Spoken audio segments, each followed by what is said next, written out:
Bonjour, chers auditeurs. Je m'appelle Djinou François Romaric.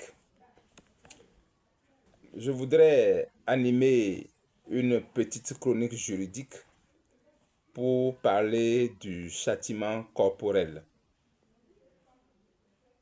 Alors, commençons par la définition. Qu'est-ce qu'on entend par châtiment corporel?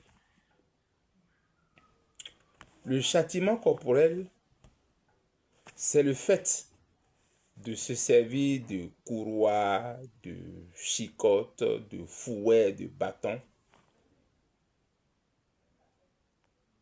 qu'on administre à quelqu'un.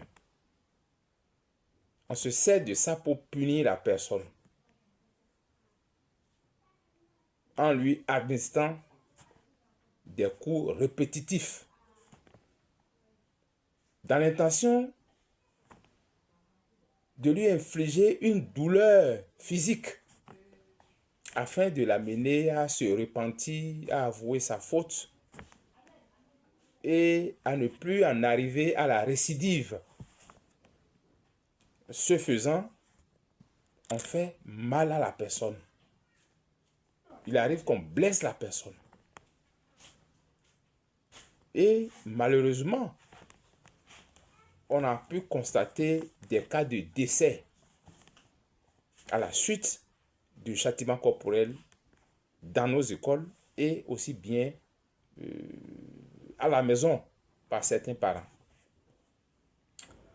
Alors, que dit la loi?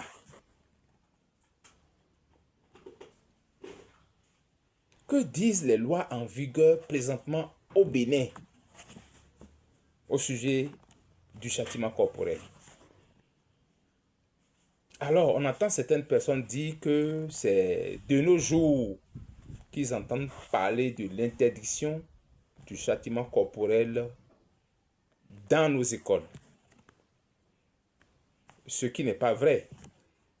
Parce que il y a les circulaires de 1962 et 1989 qui parlent déjà de l'interdiction du châtiment corporel dans nos écoles. Mieux, il y a le Code de l'enfant de 2015 en son article 119 qui parle aussi de l'interdiction du châtiment corporel dans nos écoles.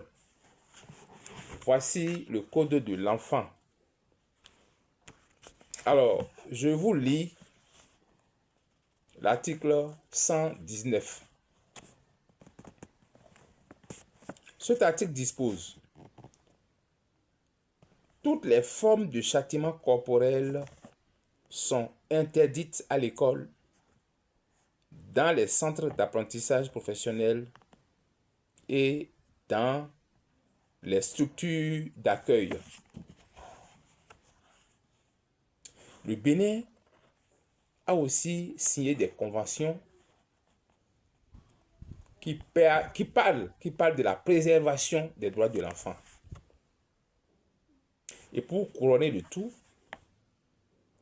le Code pénal de 2018 en vigueur actuellement au Bénin, en son article 509, parle de coups et blessures volontaires.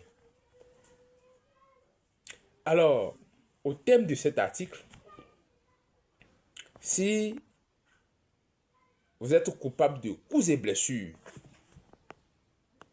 sur un enfant, à l'école, à la maison,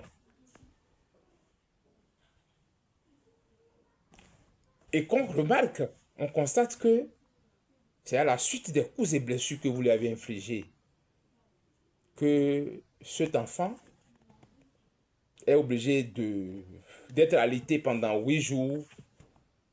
Vous êtes déjà en infraction aux yeux de la loi.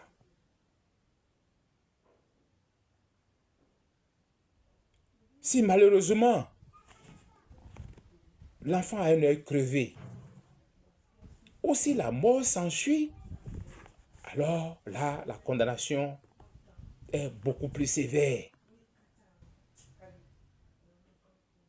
Vous pouvez prendre jusqu'à 5 ans, 10 ans, et même plus en cas de décès de l'enfant.